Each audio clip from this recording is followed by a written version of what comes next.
The millionaire's daughter was not blind, and only the maid realized it.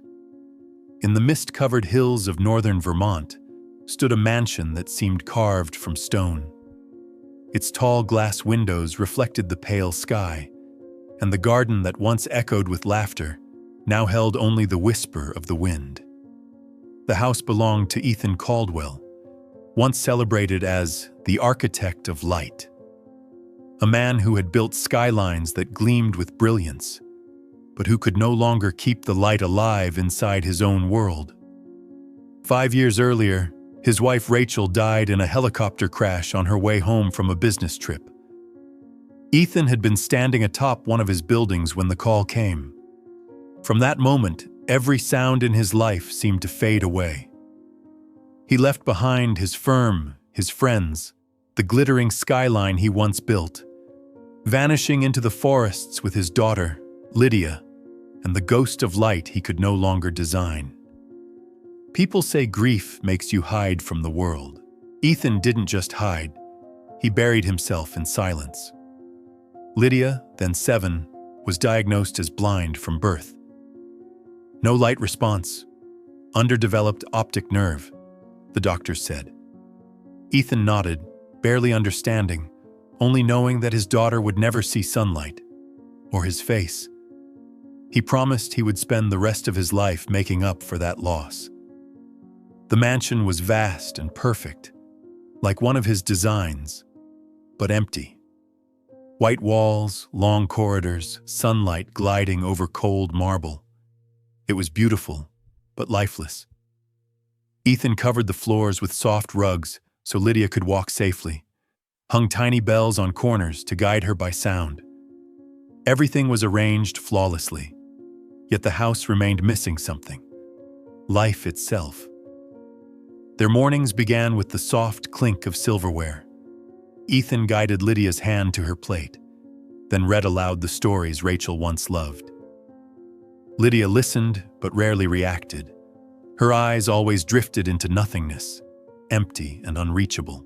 Sometimes, she smiled faintly when he described the sound of the sea or the wind through leaves, but only for a second. Ethan tried everything: music, games, walks in the garden, anything that might bridge the distance. But Lydia remained locked inside a world of her own. At night, after tucking her in, he would sit in the quiet room, the clock ticking steadily. He watched her small face, her slow breathing, and wondered, "Do you know I'm here?" But there was never an answer. The household had only a few long-time staff left, all working softly, careful not to disturb.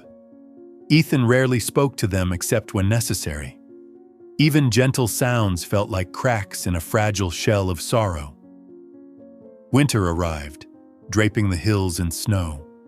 The house swallowed time itself. Ethan often sat in his study, staring through fogged glass at Lydia sitting motionless by the window, holding her worn, stuffed rabbit. He had once been a symbol of creation. Now he was only a shadow, trapped inside one of his own designs. He could build light, but not bring it to his child. One night, as moonlight slipped through the window, Ethan heard something faint, a hum, soft and distant. It was Lydia, humming a tune without words, fragile yet real.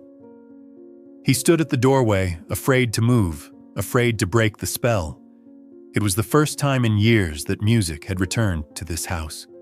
And for the first time, within the suffocating quiet, Ethan felt something stir inside him, a fragile, wordless hope, rising from the dark. Morning in Ethan Caldwell's house did not begin with light, but with sound. The faint clink of a spoon against porcelain, the steady rhythm of a man's breathing across a table bathed in pale gold. Every morning, Ethan helped his daughter Lydia into her chair, guided her hand to the plate, and let her explore the texture of food with her fingers. His voice was always soft, cautious, as if any noise might shatter the fragile stillness around them. "Eggs on your right. orange juice in front of you," he would whisper. Lydia nodded silently. Breakfast was a quiet ritual. Sometimes Ethan spoke of her mother, Rachel, hoping to stir a reaction, but Lydia only listened, her blank eyes unfocused. When he mentioned memories of Rachel's laughter, Lydia tilted her head slightly, but her lips remained still. After breakfast, Ethan led her into the garden. They walked along the gravel path, Lydia's hand in his, feeling the morning breeze and the scent of roses.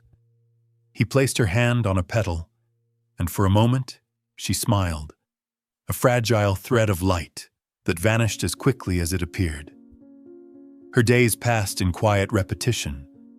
Mornings in the garden, afternoons by the window listening to the wind, evenings beside the piano she never played, only heard. Ethan had hired dozens of doctors and specialists, visual therapists, sound orientation experts, even neurologists, but none had helped Lydia improve. Each left with the same words: no progress. Lydia rarely spoke. At night, Ethan sometimes heard her humming softly, a tune without words, like a voice from a faraway place. He would stand by her door, afraid that if he moved, the fragile sound would disappear. Ethan blamed himself. He drowned in guilt and sorrow, convinced that when Rachel died, she had taken the light from Lydia's world with her. Maybe if he hadn't been so consumed by his work, if he had been there that day, things would be different. The mansion had become a mausoleum of memory. The white walls reflected light like mirrors but offered no warmth. Long corridors echoed faintly with drafts. Even the staff learned to move silently, their footsteps erased by carpets. They spoke only in whispers, words fading before they reached the air. Sometimes Ethan overheard them. "She smiled in her sleep last night," or "every evening she looks for that old stuffed rabbit." He didn't mind. At least it meant Lydia was still reaching for something, some tiny fragment of connection. At night, Ethan sat beside her bed, reading the fairy tales Rachel once read aloud. Sometimes he paused and asked softly, "Are you listening?" No answer. "Do you know who I am?" Silence. The question lingered in the room like a prayer swallowed by emptiness. One winter night, he entered her room. Moonlight slipped through the curtains, laying a pale ribbon across her face. Lydia sat upright, her eyes open but lifeless. In that moment, Ethan realized the cruel irony. The light he had worshipped all his life touched his daughter, but could not reach her. He turned away, his face buried in shadow. He had built a career from shaping light, yet could do nothing against the darkness surrounding his child. Outside, the wind moved through the trees, carrying the sounds of a world Lydia would never see. And inside that vast, silent house, a father sat alone, staring into nothing, searching for a way to bring the light back, if only once, even if only in a dream. The ad appeared in a small-town newspaper, tucked between old furniture listings and second-hand sales. Live-in housekeeper wanted, quiet residence outside the city, good pay, discretion required. Nora Ellis stared at the words for a long time. She wasn't desperate for money, not yet. What she needed was silence, a place where she wouldn't have to hear the echoes of her own grief anymore. Since the day she lost her baby, her small apartment in South Burlington had become nothing but a hollow shell filled with ghosts of sound. The infant had lived only 3 weeks. Doctors called it a rare complication. When they left the room, Nora stayed, cradling the baby's blanket until morning came. After that, she stopped going to work, stopped answering calls, stopped speaking altogether. Now, she read the ad again. Quiet residence. It sounded like a place far enough from the world, exactly what she needed. Without thinking twice, she dialed the number. The man's voice on the other end was calm, deep, polite, but tired. "My name is Ethan Caldwell," he said. "If you're still interested, come Monday morning." That Monday, fog covered the hill road leading north. When the small bus stopped, Nora stepped down with an old suitcase and a gray wool scarf. The stone path wound through bare trees, and when the iron gates opened, she saw the mansion, grand, cold, and strangely lifeless. The door opened before she could knock. A man in a dark sweater stood there, tall and quiet, eyes deep and guarded. "Miss Ellis?" "Yes, Nora Ellis." "Thank you for coming. Please, come in." His voice was low and rough, not unkind, just careful, like someone who had lived too long inside silence. Inside, the air smelled of old wood and faint dust. The ticking of a wall clock echoed softly. Everything was immaculate, beautifully arranged, yet so still that Nora instinctively lowered her voice. They sat in the living room. Ethan asked simple questions. Experience, health, working hours. He didn't ask about her past or family, which, in a way, was a relief. Nora answered briefly, her tone steady. At one point, he looked at her for a long second and said quietly, "This house is very quiet. Not everyone finds it easy to live with silence." Nora gave a faint smile. "I think I can manage, Mr. Caldwell." The interview ended quickly. When Ethan stood, she expected him to dismiss her politely, but instead he said, "If you wish, you can start today." She simply nodded. That afternoon, an elderly housekeeper led Nora around the mansion. Kitchen, laundry room, study, long hallways connecting wings of the house. The air was heavy with stillness. Occasionally, Nora heard the whisper of wind or the soft echo of footsteps that seemed to vanish mid-air. As they passed the eastern corridor, the woman said quietly, "Miss Lydia's room is over there, by the big window. She prefers not to be disturbed." "Miss Lydia?" Nora asked. "The master's daughter. She's blind. Since birth." Something inside Nora tightened. A subtle ache between empathy and memory. Later, while taking a short break in the kitchen, Nora noticed the door to the sitting room ajar. Through it, she saw Lydia for the first time. The girl was about 12, with light brown hair and a stillness far too deep for her age. She sat near the window, pale light tracing the shape of her face. In her hands was a worn, stuffed rabbit, its fur matted from years of touch. Nora froze. She had never seen a child so quiet. Not the quiet of obedience, but of absence, as if her spirit lived somewhere far beyond the room. After a moment, Lydia tilted her head slightly, sensing another presence. Nora stepped back, careful not to startle her. "I'm sorry," she whispered. "I was just passing by." Lydia didn't reply, only clutched the rabbit closer. Nora returned to the kitchen, her heartbeat slow but heavy. Something about this place, the air, the stillness, felt familiar in a way that hurt. It was the sound of grief that had learned to be silent. By dusk, the windows glowed faintly gold. As Nora finished tidying, she passed Lydia's room again and stopped. The girl was still by the window, her head resting lightly against the frame. Her eyes turned toward the dimming sky. In that quiet moment, Nora understood something wordless. The silence in this house wasn't dead. It was sleeping, waiting for someone brave enough to wake it.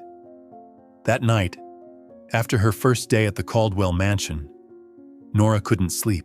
She lay in the small room near the stairs, listening to the wind slip through the cracks of the window and the ticking of the clock, steady and distant like a second heartbeat. The image of the girl by the window haunted her. Lydia, silent and still, holding her old stuffed rabbit. There was something about that child Nora couldn't look away from. Not just pity, but a quiet curiosity, as if behind those blank eyes was something unspoken, waiting. At dawn, Nora rose early. She cleaned the living room, dusted picture frames, and walked down the eastern hall. When she opened Lydia's door, the girl was already sitting by the same window, as if she hadn't moved all night. Morning light touched her pale face. Nora placed a tray of milk and toast on the table. "Good morning, Lydia," she whispered. Lydia didn't answer, but her small hand tightened around the stuffed rabbit. Nora began cleaning quietly, careful not to disturb her. When she pulled the curtain aside to dust the window, the fabric fluttered gently, and Lydia turned her head slightly toward it. A tiny motion, but Nora froze. She stepped softly across the room, brushed her fingers over a potted plant so its leaves rustled. Lydia tilted her head again. Not coincidence. It couldn't be.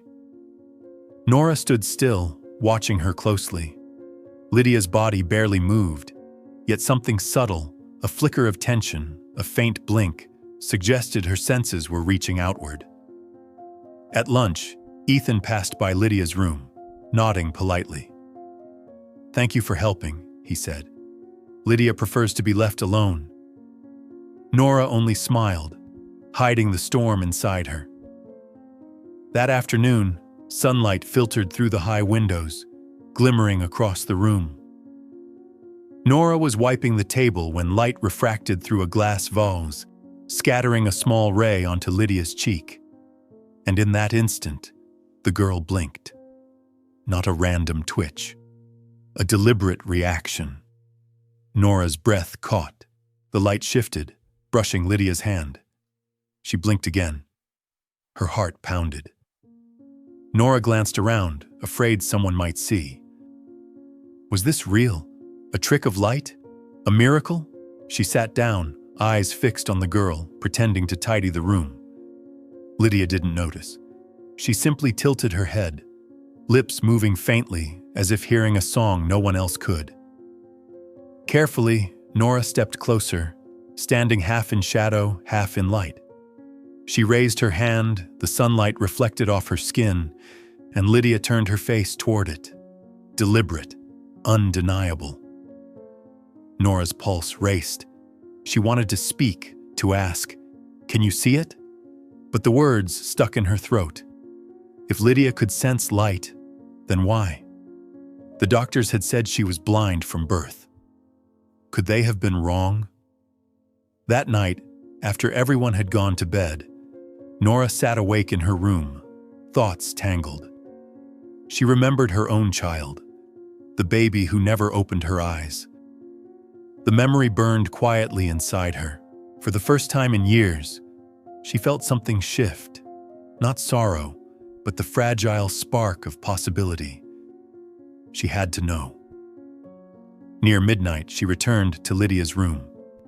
Moonlight spread across the floor like silver silk. Lydia was awake, sitting against her pillow, eyes open but calm. Nora held up the same glass vase, turning it so the moonlight danced across the wall, inching closer to the girl. Lydia frowned, then gently tilted her head toward the moving glow. It was clear. A reaction, small but real. Nora's heartbeat thundered. Awe and fear twisted inside her. She stepped back, watching the girl breathe, her face soft in the pale light. Lydia's lips moved faintly, whispering something inaudible. Then she drifted into sleep. Nora stood there, her chest rising and falling, the silence pressing around her. Could it be that the girl wasn't completely blind? That somewhere deep within the darkness, a spark of light had survived, small, defiant, alive? She didn't tell anyone. She couldn't.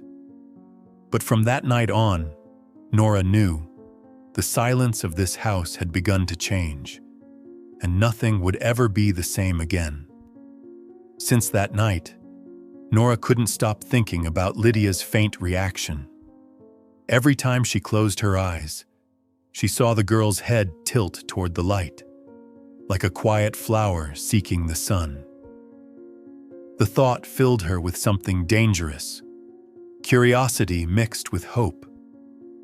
She wasn't sure what she was doing, but something stronger than reason was pulling her forward, a sense that behind Lydia's blindness, a spark still lived.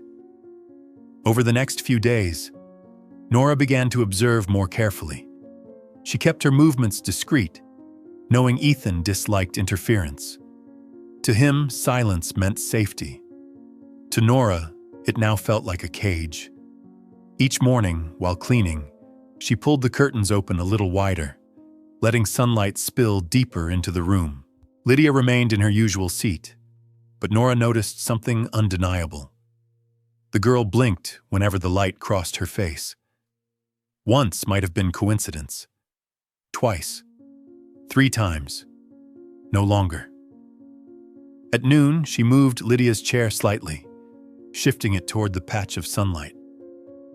When Lydia entered, she hesitated for a moment, hands searching, then stopped, turning her head toward the brighter side of the room. A directed reaction, not random. Nora's pulse quickened. She began taking notes. In a small notebook, she wrote, March 17th. Lydia blinked when light hit the wall.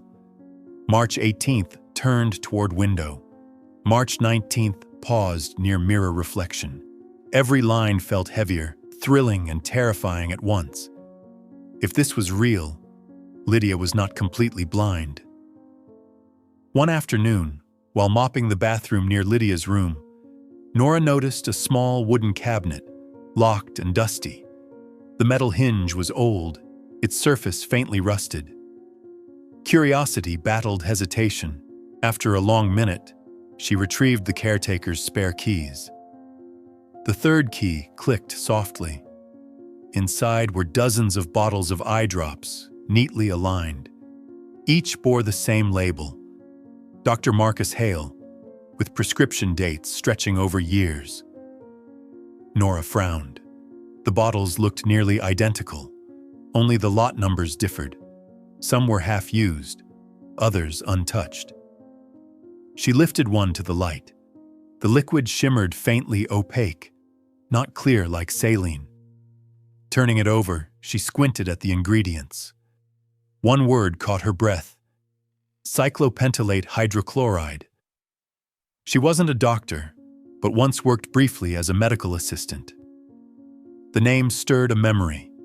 It was a drug that dilated pupils, used for eye exams, never for long-term treatment.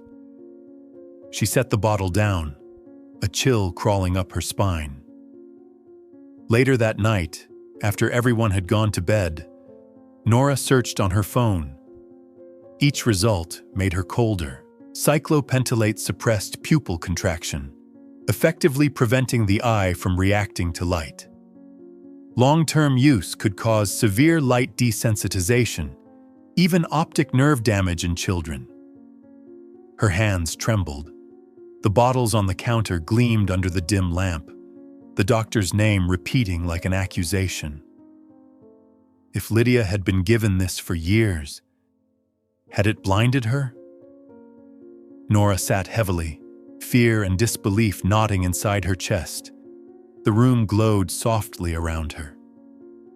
She remembered Lydia blinking at sunlight, turning toward brightness, the fragile signs of life fighting through darkness. She took one bottle and slipped it into her pocket. She didn't yet know why, perhaps proof, perhaps instinct, but her heart pounded with a strange mix of dread and determination. Through the window, moonlight poured over the silent garden. Upstairs, Lydia was likely asleep, her eyelids closed as always. But Nora knew now, beneath those lids, light might still be stirring, fragile but alive, waiting to be seen. And she also knew, from this night on, nothing would ever be the same again. After discovering the locked cabinet, Nora couldn't sleep. She lay awake, listening to the wind scrape against the roof like a quiet warning. Questions circled endlessly in her mind. If Lydia wasn't completely blind, if those bottles had stolen her sight, what had really happened in this house? But beneath the fear, something else flickered. Hope. Fragile but burning. She needed to know the truth. When the clock struck midnight, Nora sat up. Moonlight seeped through the curtains, painting silver lines across the floor. She opened the drawer, took out the small flashlight she used for cleaning the basement. Her hands trembled as she turned it on. The light was soft, weak, but alive. She stared into the mirror, the glow reflected in her pupils, and for the first time in years, she realized how long it had been since she'd truly seen light, not with her eyes, but with her heart. Quietly, she opened her door and stepped into the hall. Her footsteps echoed faintly on the wooden floor. The house slept in silence, broken only by the ticking of a distant clock and the whisper of leaves brushing against the window. She stopped at Lydia's door, listening to the faint rhythm of breathing within. Gently, she pushed the door open. Moonlight filled the room in a pale, dreamlike hue. Lydia sat upright, her stuffed rabbit resting on her lap. She wasn't asleep. Her eyes were open, unfocused, gazing into nothing. Nora stood still for a long moment, then drew a breath and approached. "Lydia," she whispered. The girl turned slightly. "Miss Nora?" "Yes, it's me." Nora sat at the edge of the bed, her voice barely a whisper. "I want to try something. Just a little light. Are you afraid?" Lydia shook her head slowly. Nora reached into her pocket and pulled out the flashlight. A small beam flickered to life, trembling softly in the dark like a fallen star. She lifted her hand, lowering the light toward Lydia's face, careful, reverent. At first, nothing. Lydia didn't move. Nora held her breath. 1 second, 2, 5, then a blink, tiny, fragile, but real. Nora froze. She moved the beam gently to the left. Lydia blinked again, and this time, Nora saw it. Her pupils shifted ever so slightly. Her heart clenched. "Lydia," she breathed, voice shaking. "Can you feel that, sweetheart?" There was silence. Then Lydia's lips quivered, and a soft, trembling voice escaped, fragile as a sigh. I see light. Mommy." The world stopped. Nora's mind went blank. The air disappeared. Only that single word, Mommy, echoed through her chest like a bell. In that moment, every wall she had built, grief, guilt, emptiness, collapsed. The flashlight slipped from her hand, rolling across the floor, its beam spinning wildly. Nora pulled Lydia into her arms, holding her tight. "It's all right, sweetheart. It's all right," she whispered, tears streaming down her face. Lydia said nothing more, just rested her head on Nora's shoulder. The flashlight lay still, its light catching their shadows, one tall, one small, blended together in perfect stillness. Nora wept, but it wasn't despair this time. It was release. Something had shifted forever, not only for Lydia, but for her. She realized then, the light Lydia had seen wasn't just from the flashlight. It was the light of connection, reborn in the space between two broken hearts.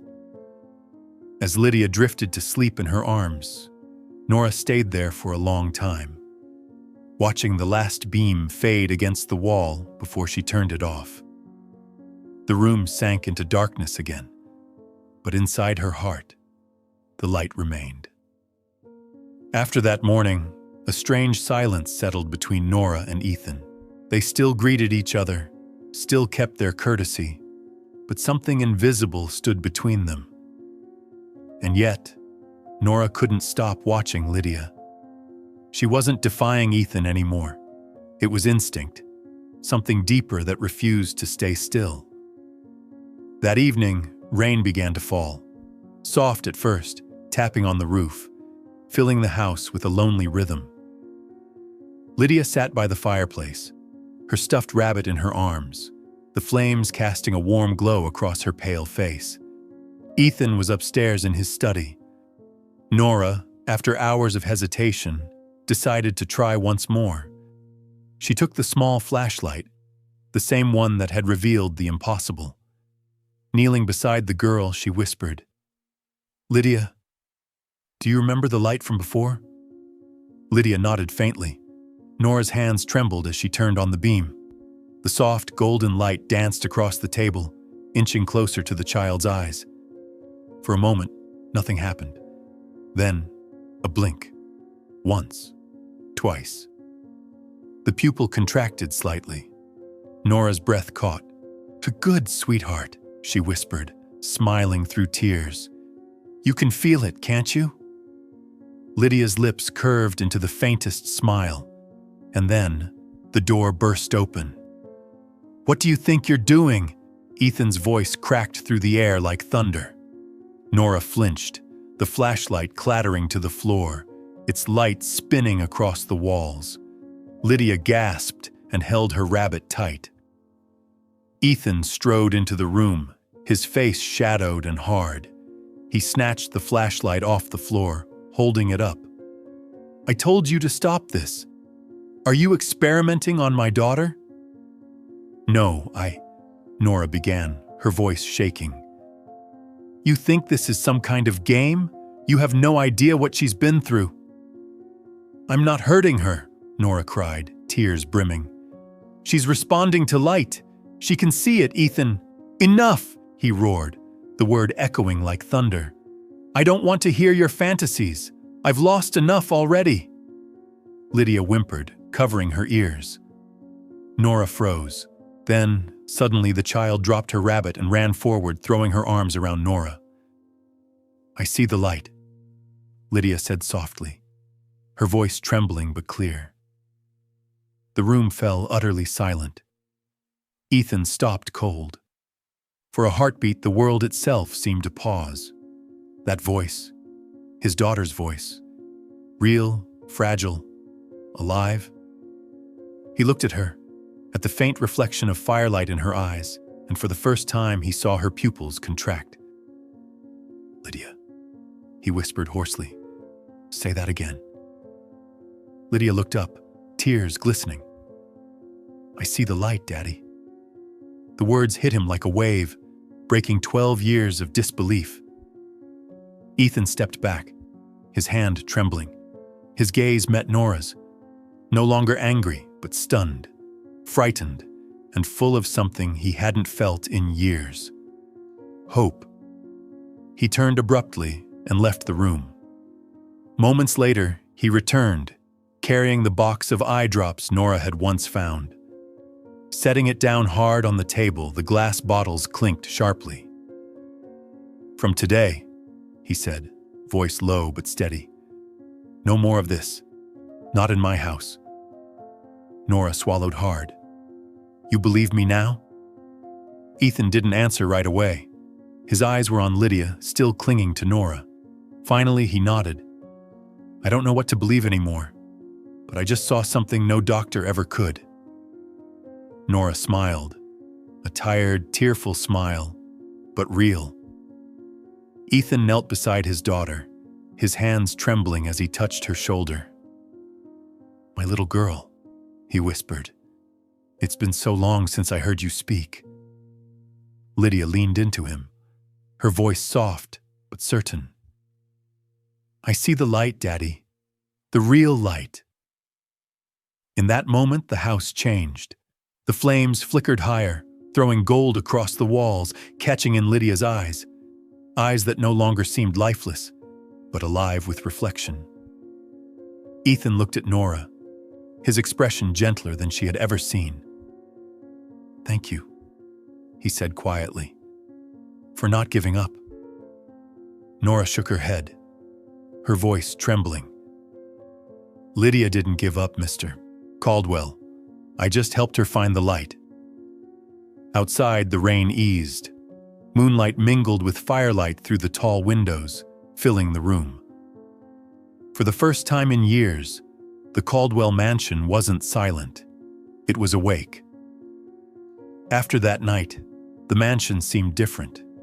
Not through sound or color, but through feeling, a pulse that hadn't been there before. Ethan no longer locked Lydia's door each night. He began visiting more often, sometimes just to watch her sleep, sometimes to hold her tiny hand, as if to reassure himself that the miracle was real. A few mornings later, Nora noticed something new.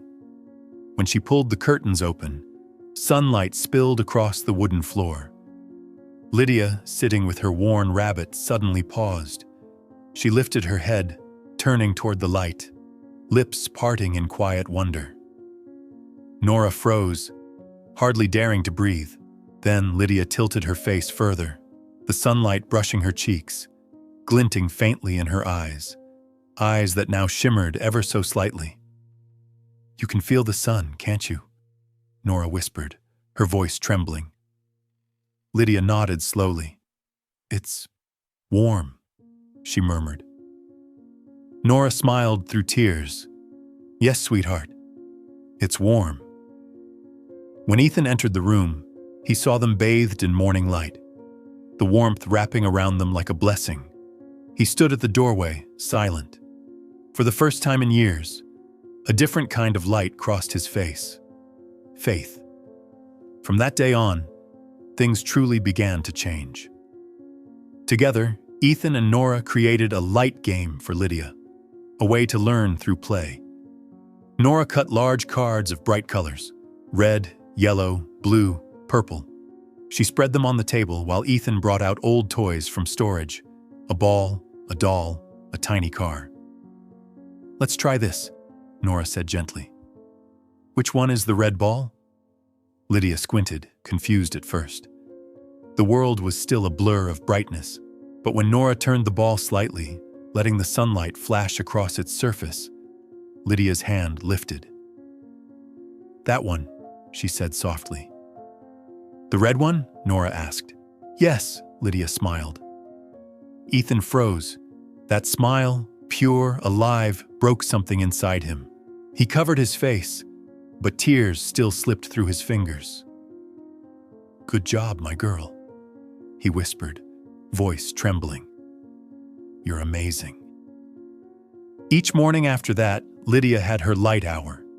Ethan and Nora took turns guiding her, Nora teaching her to notice shadows on the wall, Ethan bringing objects for her to name: a silver spoon, a glass cup, a blue scarf. Every time she got it right, they'd exchange quiet smiles, a small victory shared in silence. Nora noticed Ethan had changed. He spoke less, but no longer hid away in his study. Sometimes he'd kneel beside Lydia as she scribbled with colored pencils. Sometimes he'd laugh softly at her drawings. The grief in his eyes was still there, but now it rested beneath something gentler. One afternoon, Nora entered the living room and stopped. Ethan was holding the stuffed rabbit, raising it in front of the sunlight to cast its shadow on the wall. "What shape is this?" he asked. Lydia tilted her head, studying the silhouette. "A bunny," she said. Ethan laughed, a real laugh, deep and warm. Nora stood by the doorway, her throat tightening. That single sound made her realize how long this house had gone without laughter, and how easily it changed everything. That evening, Lydia asked to go outside. The air smelled of rain and grass. The three of them walked into the garden, where the setting sun turned the sky crimson. Lydia squinted up at it, eyes wide. "It's beautiful," she whispered. Ethan turned away, tears falling freely. Nora smiled softly. "You were right," he said quietly. "The light was never gone. I was the one who stopped looking." That night, for the first time in years, the mansion wasn't silent. There was music, soft piano keys under Lydia's fingers, Nora humming beside her, Ethan sitting near the fire, listening with a peace he thought he'd lost forever. As the flames flickered, Lydia looked up and said, "Everything looks brighter now, Mommy." Nora smiled, her voice trembling. "Yes, my love, because you're seeing with your heart." And somewhere in that old house, a gentle draft whispered through the windows, like the walls themselves had just woken up. Days after Lydia began recognizing colors, Nora couldn't shake the unease in her chest. Though the child was improving, something about those eye drops still haunted her. It didn't feel like coincidence. It felt like intention. One morning, while Ethan and Lydia were in the garden, Nora quietly took one remaining vial from the medicine cabinet. The label read, "Dr. Marcus Hale." The name echoed in her mind all day like a warning bell. That afternoon, she drove into the city through a drizzle that blurred the skyline. Her destination, the National Medical Research Center, where her old friend Dr. Lila Moore now worked. Lila had always been the rational one, brilliant, grounded, compassionate. When Nora entered her lab, Lila looked up, eyes widening with surprise. "Nora, it's been ages!" Nora forced a small smile. "I need your help. It's important." Lila nodded immediately. "Tell me." Nora placed the small glass vial on the table. "Can you test this? It's eye medication for a child I care for. Something feels wrong." Lila examined it, frowning. "No manufacturer listed. Label's been reprinted several times. I'll run it through the analyzer. It might take a few hours." "That's fine," Nora replied softly. "I'll wait." 3 hours later, Lila returned with a printed report and a grave expression. "Nora," she began, her tone heavy, "do you know what this contains?" Nora shook her head. "No, but I was afraid of what I'd find." "This formula includes cyclopentolate, but at dangerously high concentrations, far beyond safe limits. Normally it's used to dilate pupils temporarily for eye exams, but in these doses..." Lila paused, lowering her voice. "It can suppress the eye's natural light reflex. Long-term use could essentially disable the brain's response to visual stimuli, functionally blinding someone." Nora's voice cracked. "You mean, it could make someone blind?" "Not in the traditional sense," Lila explained, "but it would sever the link between light and perception. In infants, the effect could be permanent." Cold dread coursed through Nora. "It was prescribed by Marcus Hale," she whispered. "He's been Lydia's doctor since birth." Lila's brow furrowed. "Marcus Hale? Are you sure?" "Positive. Ethan trusted him completely." Lila hesitated, then pulled out a folder from her drawer, flipping through papers until she found a page. "I've heard of him. Last year at a medical ethics conference, his name came up. He lost his license over malpractice involving pediatric prescriptions. There were lawsuits, sealed records. Rumors said he'd gone underground, working with pharmaceutical companies on unapproved drug trials." Nora's breath caught. "Trials?" Lila nodded grimly. "Unofficial ones. Some internal reports suggested Hale received private funding to conduct unpublished clinical research, experimental compounds. Off the record." The room fell silent. Nora stared at the vial, suddenly aware of the weight in her palm. "Oh, God. Lydia could have been one of them?" Lila met her eyes sadly. "I can't say for certain, but this formula didn't come from any legal supply chain. It was made for something specific." Nora sank into the chair, trembling. Images flooded her mind. Lydia's stillness, her blank gaze, the endless years of silence. None of it had been chance. "Can you give me a copy of the report?" she asked finally. "Of course," Lila said, printing another sheet. "But Nora, please be careful. If I'm right, the people behind this won't want the truth uncovered." Nora folded the report, slipping it into her bag. Her voice was quiet but firm. "I can't stay silent. She deserves to know." By the time Nora stepped out of the lab, night had fallen. The rain had stopped, leaving the city glistening under streetlights. She took the vial from her pocket, holding it up against the light. It gleamed faintly, deceptively harmless. But Nora now knew what it truly was.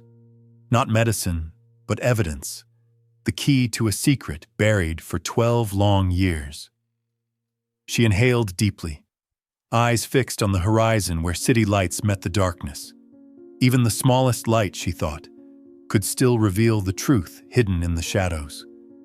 On her drive back, Nora kept her eyes on the dark road ahead.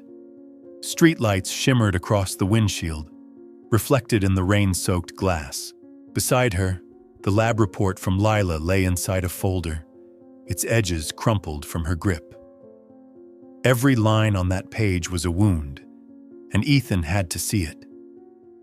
When she arrived at the mansion, Lydia was asleep. Ethan sat in the living room, the lamplight casting deep shadows under his eyes. He looked up when she entered, sensing the heaviness she carried. "What is it?" Nora said nothing. She placed the folder on the table and slid it toward him. "You need to read this." Ethan opened it slowly. As his eyes moved down the page, his expression changed. Confusion, disbelief, then horror. By the time he reached the words, cyclopentylate, concentration exceeds safe threshold, his hands were trembling. "My God," he whispered. "Is this real?" "Yes," Nora said softly. "I asked Dr. Lila Moore to analyze it. The formula contains dangerously high doses. Used over time, it destroys the light reflex. Dr. Hale prescribed it to Lydia for 12 years. Ethan collapsed into the chair, face pale. A hollow laugh escaped him, half shock, half despair. "I trusted him. I let that man treat my daughter. I thought he was saving her." "You trusted the wrong person," Nora said gently. "But now we can make it right." He looked up, eyes clouded yet burning with something new. "How?" "By telling the world," Nora answered. "I know a journalist, Grace Connors. She's fearless. She'll listen." Ethan hesitated, then nodded. "Do it. Lydia deserves the truth." 2 days later, they met Grace at a small cafe downtown. She was sharp-eyed, calm, her recorder poised on the table. As Nora spoke, Grace listened in silence, taking notes, asking precise questions. When Nora handed her the report, Grace read it, then looked up. "If this checks out," she said quietly, "it's going to blow open something big." "We're ready," Ethan said. "We just want justice." Grace nodded. "I'll contact my editor, but be careful. If Hale had powerful connections, this won't stay quiet for long." The warning came true sooner than they expected. 3 days later, Ethan found his name splashed across a news site. Businessman Ethan Caldwell neglected his blind daughter for years. The article painted him as an absent father, implying his guilt in Lydia's condition. Ethan's hands clenched on the screen. "They're striking first," he muttered, "trying to bury us." Before Nora could respond, her phone buzzed. A message from an unknown number. "Stop now, or you'll regret it." Her breath hitched. Ethan saw her face, grabbed the phone, read the message, then looked at her with quiet fury. "We've stirred the hornet's nest. They know we're exposing them," she said. For a long moment, neither spoke. The clock ticked. From upstairs came a sound, Lydia's laughter, light and bright. It cut through the heavy silence like sunlight breaking a storm. Ethan straightened, resolve hardening in his voice. I don't care who they are. They won't touch her again. Nora nodded, her eyes fierce. Then we keep going. Grace needs more evidence. I'll send her everything, including the vial. Ethan rose, his voice steady now. If they want to fight, they'll have one. But this time, the light wins. Outside, the wind began to howl, rattling the windows. The mansion trembled faintly, not from fear, but from awakening. A flash of lightning illuminated the room. Nora met Ethan's gaze. He was no longer the broken man she had met weeks ago. He was awake now, standing beside her, ready to fight for the truth. Rain still fell as Nora drove back toward the mansion. Drops struck the windshield like shards of glass, bending the streetlights into trembling streaks of gold. The storm had not passed. It was only holding its breath. In the passenger seat lay her phone, buzzing with unknown calls she refused to answer. Her hands were slick with sweat despite the cold air. When the iron gates came into view, the house emerged through the fog, a dark silhouette against the storm, its only light shining from Lydia's window upstairs. That fragile glow steadied Nora's breath. It reminded her why she had come back, why she could not stop now. Ethan waited in the living room, eyes sunken, hair damp with sweat. He hadn't slept since the smear articles had flooded the news. Cruel headlines calling him a negligent father, a man exploiting his daughter's illness for sympathy. Nora dropped her soaked coat on the chair, forcing a tired smile. Grace says the article will go live tomorrow morning. It's almost over. Ethan nodded wordlessly, poured himself a drink, and stared into it as if the glass held answers. I'm not afraid for myself, Nora, he murmured. I'm afraid for her. From upstairs came Lydia's laughter, soft and pure, slicing through the heavy silence. For a fleeting second, the room felt lighter. Until Nora's phone buzzed again. A message blinked on the screen. I warned you. Stop before it's too late. Her heart froze. She handed the phone to Ethan, whispering, It's them again. Shorter this time. Feels closer. He read the text, eyes narrowing, then walked to the window. Beyond the rain-smeared glass, a faint light flickered. A car, black and still, parked just beyond the gate. Stay with Lydia, he said quietly. Nora tried to protest, but his voice left no room for argument. He stepped outside without a coat, an iron-handled umbrella gripped in his fist. Wind struck him like a wave as he called out, Who's there? What do you want? No reply, only the crunch of tires on gravel as the car backed away and disappeared into the storm. When he returned, drenched and grim, he said simply, They're watching the house. Nora's voice trembled. Then it's begun. That night, they locked every door and turned off every light except the fire. Lydia slept on the couch, her head against Nora's shoulder. Ethan sat beside them, eyes fixed on the flames. Every gust of wind against the windows sounded like footsteps. The silence was suffocating until the crash came. Glass shattered from the rear porch. Nora and Ethan ran. A window was broken, shards scattered, and in the middle of it lay a stone wrapped in wet paper. Ethan unrolled it. The ink had bled, but the words were clear. Stay silent. This is your last warning. He threw it into the fire, the paper igniting in a flare of red. They think fear will stop us, he said, voice low and shaking. They're wrong. Nora met his gaze. Fear only wins if we let it. The next morning, Grace called, her voice tight. The article's gone. Every file, every backup, deleted. Someone hacked the servers. We're dealing with serious power here. Nora went cold. Then we've hit a nerve. Exactly, Grace said. And that means we can't stop. By evening, the storm had broken. The sky was still gray, but light began to slip through the clouds. In the kitchen, Nora and Ethan sat opposite each other, untouched tea cooling between them. Upstairs, Lydia hummed a soft, tuneless melody that somehow warmed the air. I used to think justice belonged to the strong, Ethan said quietly. Now I know it starts with the ones who refuse to stay silent.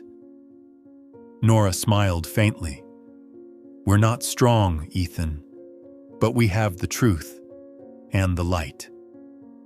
Outside, the clouds parted just enough for a sliver of sunlight to touch the windows. The fire in the hearth flared, casting their faces in gold, tired, unyielding, and alive with purpose. In that fragile light, Nora realized they were no longer just two people fighting a corrupt system. They were two small flames, standing together, keeping the darkness from swallowing the last light of the world. The next morning, sunlight broke through the clouds for the first time in days, pouring across the wooden floor in pale gold. Nora sat at the kitchen table, a cold cup of tea in her hands, while Ethan read through the files spread before him. The silence between them was no longer heavy. It was the stillness before a storm they were finally ready to face. "Are we ready?" Ethan asked, his voice low but firm. Nora looked up, exhaustion shining beside resolve. "We've never been more ready." The following days blurred into sleepless nights. They dug through every document Marcus Hale had ever sent. Prescriptions, shipping receipts, medical reports, invoices. Each scrap of paper was copied, cataloged, cross-checked. Nora worked with Dr. Lila Moore, who searched old records for connections to Hale. Each time Lila sent data, her message was the same. Keep going. He deserves this. As the pieces came together, a horrifying picture emerged. Marcus Hale wasn't just Lydia's doctor. He had treated dozens of children across neighboring states. Parents recalled similar special drops with strange labels, not listed anywhere in medical registries. Some children lost vision. Others suffered from light-induced seizures. Every time, Hale told them it was a normal reaction. Nora recorded their voices, their tears, the trembling pauses between words. She realized Lydia was never alone. She was one of many. That night, they stacked the evidence on the dining table: papers, recordings, sealed vials. Ethan stared at the pile, his face drawn but steady. "Tomorrow," he said, "we take it to the prosecutor's office. No more hiding, no more silence." The next morning, they drove into the city. The prosecutor's building loomed tall, solemn, its stone facade gray against the sky. Nora's heart pounded, not from fear, but from the knowledge that nothing would ever be the same again. District Attorney Meredith Shaw greeted them in a brightly lit office. Nora spread the documents across the desk. "We have evidence that Dr. Marcus Hale conducted unauthorized drug trials on children. Here are the lab results, financial records, and a list of victims." Shaw read in silence, her brows knitting tighter with every page. "These transfers, are they from Altheon Pharmaceuticals?" Ethan nodded. "Through a shell company, payments masked as research funding." Shaw looked up, her tone grave.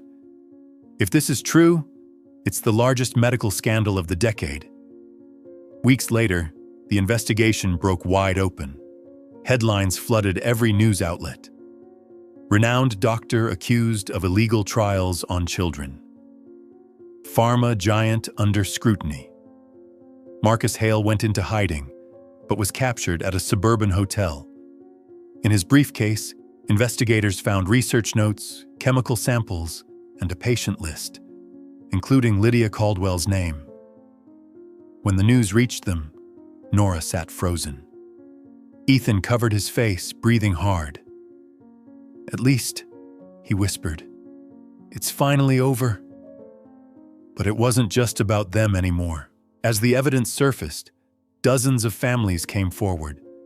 Parents who had trusted Hale, children whose eyes would never see again. Public outrage surged. On television, mothers stood in the rain, clutching photographs of their lost sons and daughters. The wave of truth had risen too high to be stopped. At the first press conference, Nora stood behind the podium with no script, no makeup, no rehearsed words. When asked why she had spoken out, she simply said, "Because I saw a child find the light again, and I couldn't let anyone take that away from another." Her voice was quiet, but it carried. Across the country, millions listened and didn't look away. Ethan watched from the sidelines, pride and awe mingling in his eyes. Without Nora, Lydia would still be trapped in darkness, and he, a father broken by guilt, would never have found his own light again. That evening, they returned home. The garden glowed under a soft sunset. Lydia sat on the grass, holding a wildflower, her eyes shining in the light. When she saw them, she smiled. "Daddy, Mommy, I can see everything so clearly now." Ethan knelt, pulling her into his arms. Nora stood nearby, tears slipping down her cheeks, silent but full. The sky above was impossibly blue, and in that light, they both knew the battle wasn't over. But this time, the light had come back, and it wasn't leaving again. On a crisp autumn morning, the city seemed to hold its breath. Outside the federal courthouse, reporters crowded the square, cameras poised, microphones raised. The heavy wooden doors swung open, and Marcus Hale emerged in handcuffs. No longer the celebrated doctor he once was, but a gray-haired man in a prisoner's coat. Hollow-eyed, silent. He had been captured under a false identity near the southern border, carrying fake passports, cash, and a list of project patients. It was over. The final proof was found. Outside, victims and parents stood quietly, holding photographs of their children. No shouting, no anger, just a silence so deep it spoke louder than any verdict could. Inside, the courtroom was packed. Lights from cameras reflected off the marble floor, creating ghostly shadows on the ceiling. Lydia stayed home with Dr. Lila Moore. This was no place for her. Ethan sat beside Nora, his hand brushing hers beneath the table, a simple, steady touch. When the judge entered, the room stilled. 3 sharp strikes of the gavel echoed like heartbeats. The court convenes to hear the case of Dr. Marcus Hale, charged with unlawful human experimentation resulting in harm to minors. Nora was called first. She rose, stepped to the stand, and faced the lights. Her voice was calm, steady. She told everything, from her first day at the mansion, to the night she realized Lydia could sense light, to the discovery of the drug, the tests, the report from Lila. Every word fell like a stone into still water. "Did you intend to accuse Dr. Hale from the beginning?" the defense attorney asked sharply. "No," Nora replied. "I only wanted to help a child.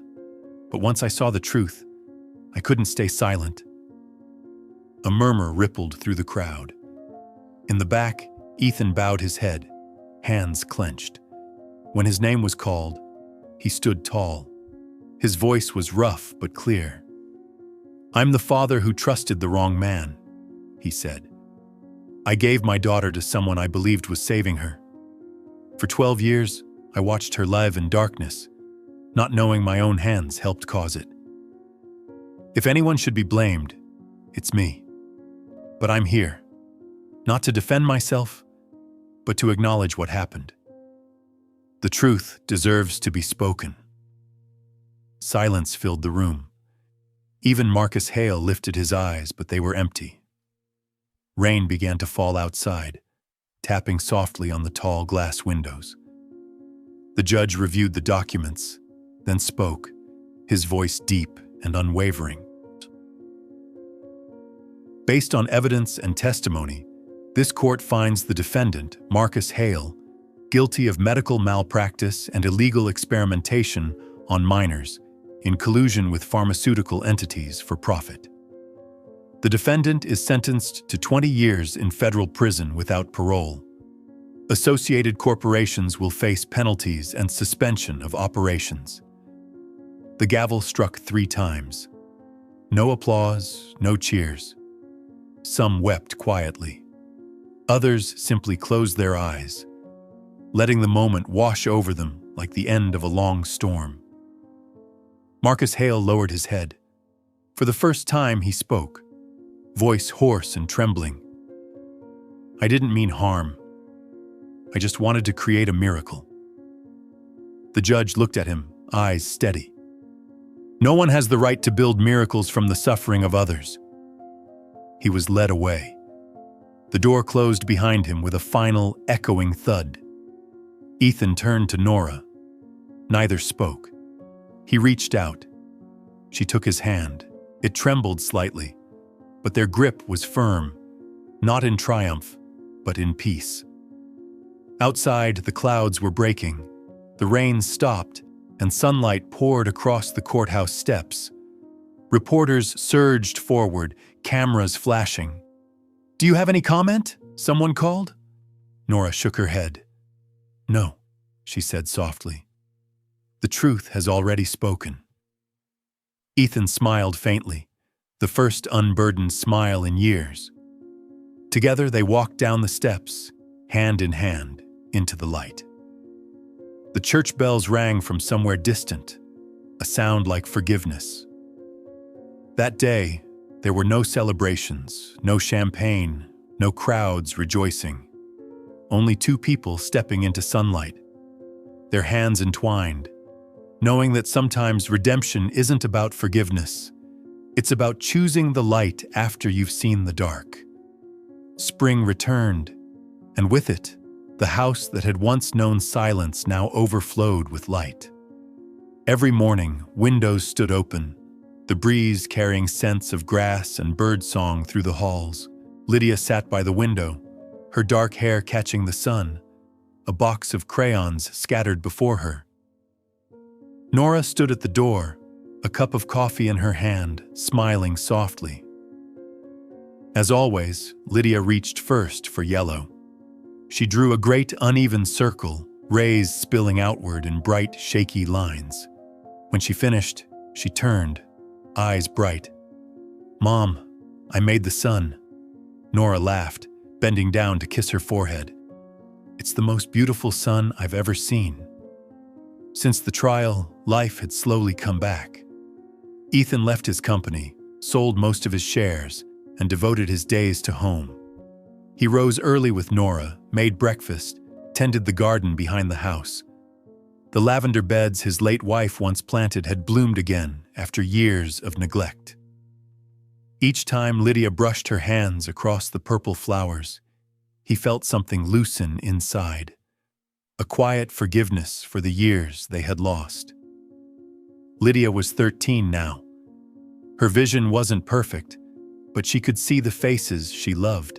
After months of therapy, she was accepted into a regular school with a personalized program. On her first day, Nora held her hand all the way to the gate, heart pounding like it was her own first day. Lydia hesitated, then smiled when she heard the laughter of children on the playground. She adjusted faster than anyone expected. Colors became her passion. Every shade, every tone. But yellow was always her favorite. "It's the color of light," she'd say, "and the color of Mom." At school, she was encouraged to draw with crayons. She drew endlessly, suns, skies, gardens, and one image that repeated again and again, 3 people holding hands under a bright sun. Each time she finished, she taped it to the wall as if to remind herself, I'm not alone anymore. One afternoon in May, with cherry blossoms blooming along the streets, Lydia was invited to a ceremony honoring children who had shown courage in adversity. The hall was filled with flowers and light. In the front row, Nora and Ethan sat side by side, fingers loosely entwined. When Lydia's name was called, the audience erupted in applause. She walked onto the stage in a pale yellow dress Nora had sewn by hand. The host leaned down, placing the small medal around her neck. Would you like to say something? He asked, microphone close. Lydia hesitated, eyes searching the crowd until they found Nora's smile. She took a deep breath, her voice clear and trembling. The first light I ever saw didn't come from my eyes. It came from my mother's heart. The hall fell silent. Then the applause rose, swelling like waves filling every corner. Nora covered her face, tears spilling as she laughed. Ethan held her hand, his own eyes glistening. No one spoke. No one needed to. In that moment, every scar, every night of fear and silence dissolved into a single golden warmth, the kind of light no lamp could ever create. After the ceremony, they stepped outside. The sunset spread over the city like a golden veil, soft and gentle. Lydia ran ahead, her medal glinting, her hair catching the wind. Ethan stopped, watching her, then turned to Nora.